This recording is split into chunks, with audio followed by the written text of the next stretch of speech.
She did lose her husband. She lost her kids. Like, I was just with her at the White House, and she's, that's anyone. If that happened to your wife, my husband, like, it's devastating. She lost her kids. Aren't done, are you?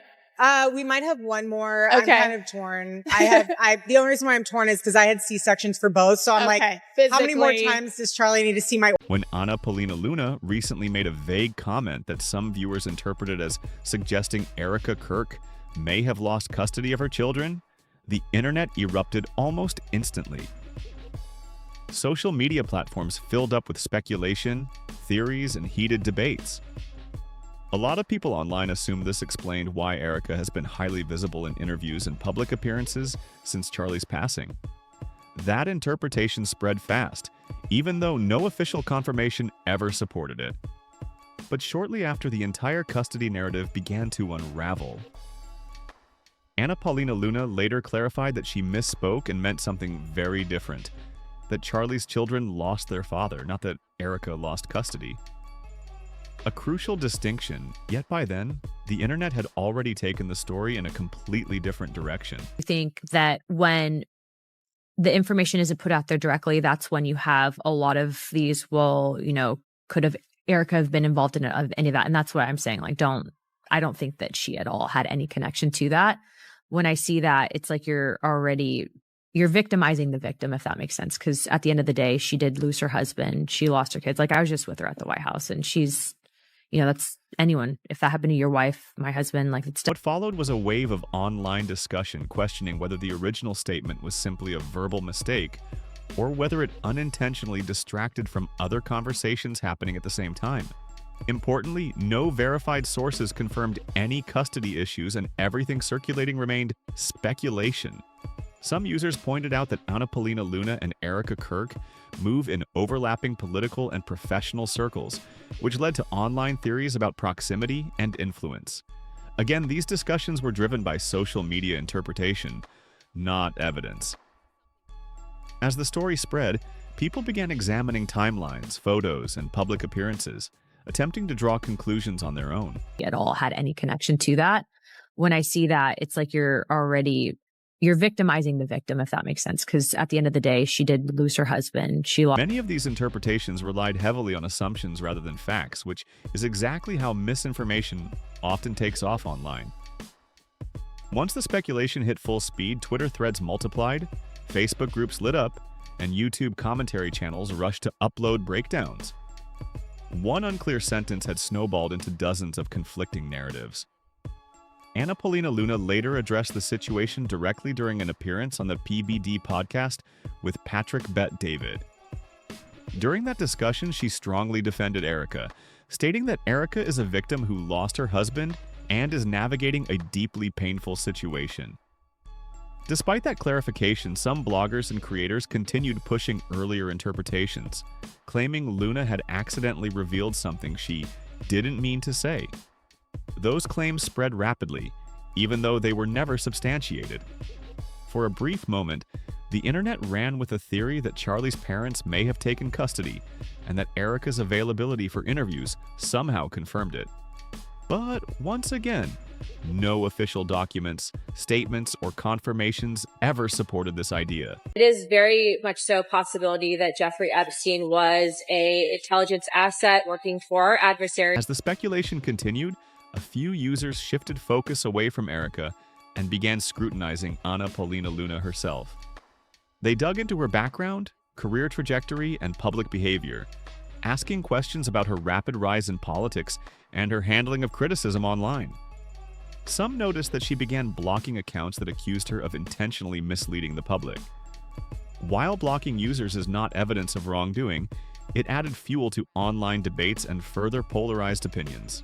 At this point, the conversation had drifted far from the original comment and turned into a broader discussion about political messaging, public perception, and how easily narratives can spiral out of control. When I was pregnant, hid, not because I was embarrassed, not because I didn't want anyone. Yes, we did keep it very private, but because it was a moment very sacred. I was growing a human inside of me. It's also worth noting that many claims circulating during this phase relied on personal attacks, unverified background details, and speculation about private lives. The exact kind of content that often spreads fastest, despite lacking proof. What's clear is this.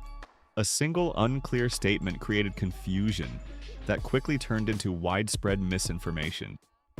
Once corrected, the clarification received far less attention than the original claim. And that imbalance is exactly why people continue discussing this moment. Not because of proven facts, but because it highlights how quickly public narratives can be shaped, redirected, and misunderstood in the digital age. At the end of the day, no verified evidence supports claims about custody changes or fabricated family narratives. What remains is a case study in how speculation, clipped quotes, and viral reactions can create a story far bigger than the truth. And are you? We might have one more. Okay. I'm kind of torn. The only reason why I'm torn is because I had C-sections for both. So I'm like, how many more times does Charlie need to see? And that's why this moment continues to be referenced. Not as proof of wrongdoing, but as an example of how easily confusion can take over when clarity comes too late. When people really step back and think about how political careers usually unfold, especially at the congressional level, a lot of questions naturally come up. Winning a seat in Congress takes serious funding, powerful connections, and backing from established networks. That's just how the system works. So online commentators started asking a broader question. How does someone move from working in the entertainment industry to becoming a member of the United States Congress in such a short amount of time? You did get married. Yes. You have 2 kids. 2 precious babies. And you told me this in private, but how many kids did you guys want to have? We wanted to have 4. Yeah. And I was praying to God that I was pregnant when he got murdered. It's not a judgment, but it is an unusual career jump, and people on the internet love examining patterns like that. This led to widespread online speculation about who may have supported Anna Paulina Luna during her rise in politics and what kind of alliances helped make that transition possible. Again, these are questions being discussed online, not established facts. On social media, especially X, some users went much further with their opinions. One highly circulated post claimed, Anna Paulina Luna is running cover for Erika Kirk. Another described her as gatekeeping damage control.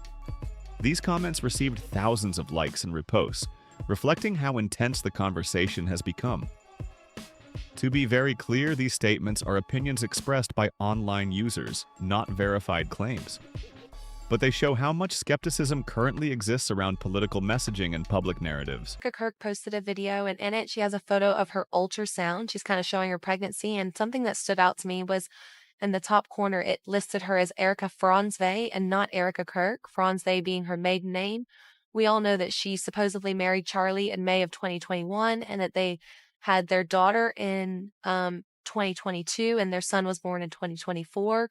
So why would her ultrasound show her maiden name as Franzve on her ultrasound? Because I know when I went in and had my children that on all of my ultrasounds, it was listed as my legal name, which was not my maiden name. It was my married legal name.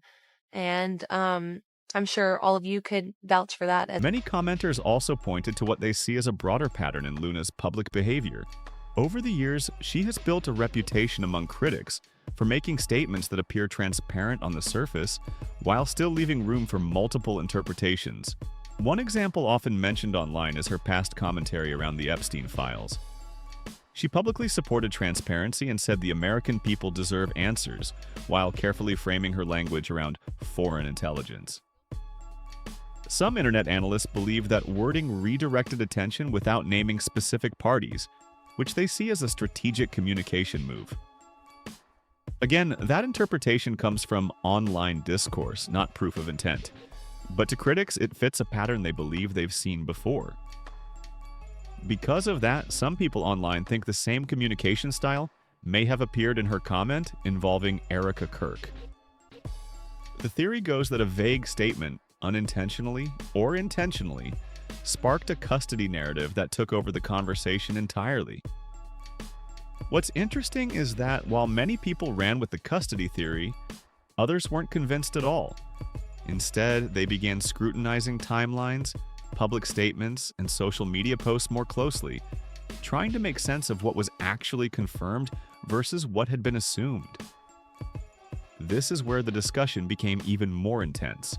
online users began analyzing publicly shared photos and dates, attempting to reconcile them with previously announced timelines.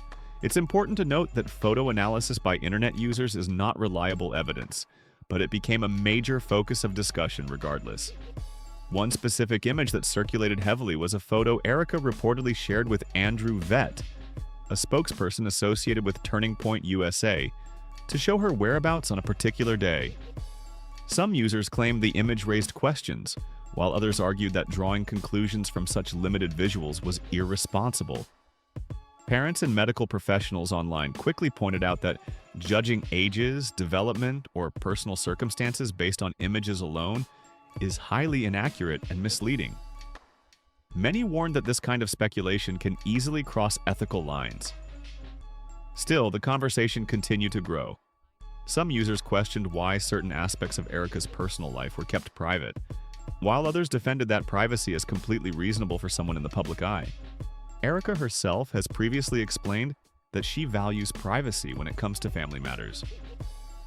Supporters argue that this alone explains why some details are limited, and that privacy does not equal deception. Others, however, believe inconsistencies in messaging can naturally raise curiosity, especially when public statements don't fully satisfy an already skeptical audience. That tension is exactly what keeps stories like this circulating. At this point, it's clear that much of the discussion has moved far beyond verifiable facts and into the realm of interpretation, distrust, and online narrative building. What began as a vague comment spiraled into a much larger debate about power, perception, and transparency.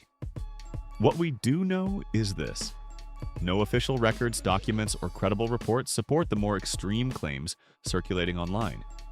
What exists instead is a digital echo chamber where speculation feeds more speculation. And that's the real takeaway here. This moment highlights how quickly online conversations can escalate when clarity is delayed and emotions take over. Once a narrative forms, even corrections struggle to catch up. That's why this story keeps resurfacing. Not because of confirmed revelations, but because it sits at the intersection of politics, public trust, and unanswered questions that people want resolved. A lot of people online have pointed out something that keeps coming up again and again when they listen closely to Erika's past interviews. Women who have actually gone through major medical procedures usually talk about recovery, discomfort, risks, or the emotional toll of the process itself. What they don't usually focus on is oddly specific imagery or explanations that feel disconnected from the actual experience. That contrast alone is why some viewers say certain comments never quite rang true to them. What's also noticeable is how rarely those earlier topics even come up anymore. In more recent interviews, Erika no longer mentions uncertainty, recovery, or hesitation.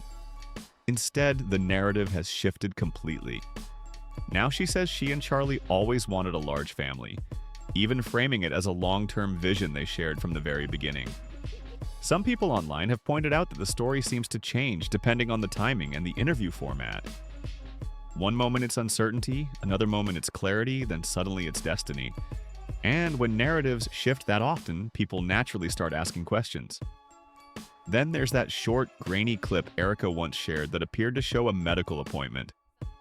Some viewers online have said the footage itself raised more questions than it answered.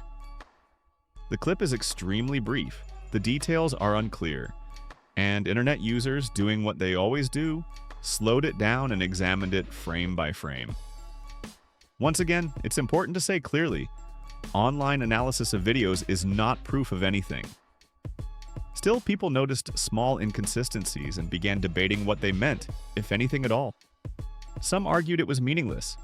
Others felt it added to a growing pattern of unanswered questions. Because Charlie briefly appears in that clip, another question began circulating online.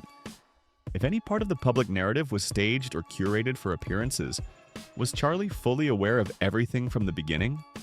And if so, did his understanding change over time? That's where speculation really intensified. Some online commentators believe Charlie may have initially trusted the people around him, only to later realize things weren't what they seemed. Others think he may have started asking questions that made certain people uncomfortable. Questions about finances? Questions about messaging? Questions about internal operations? None of that is proven, but the idea keeps surfacing because of one key detail. Charlie himself had begun speaking publicly about audits, accountability, and transparency not long before everything changed. Some viewers believe that shift matters. Maybe he was just doing his job. Maybe he was following procedure. Or maybe he was beginning to notice cracks that others wanted ignored. Online discussions grew louder when one widely shared comment said, "Nothing happens on national TV for the reason you're told." Another added, "You're watching a performance, not reality." Those opinions spread quickly, not because they're confirmed, but because they reflect a growing sense of distrust people feel toward polished narratives. Another viral post claimed that organizations like Turning Point USA are highly structured media operations where messaging matters deeply. The idea that someone stepping outside the script could create friction is something people have debated heavily. Again, these are interpretations, not facts. But they resonate with viewers who feel the official explanations leave too many gaps. As more people examine timelines, statements, and reactions, the same theme keeps coming up. Inconsistencies don't automatically mean deception, but when they pile up without clear explanations, curiosity grows. That's why this story hasn't faded away. Not because of proven wrongdoing, but because of unanswered questions, shifting narratives, and the feeling that important details remain out of reach. People online continue comparing interviews, reviewing clips, and re-examining moments that once seemed insignificant.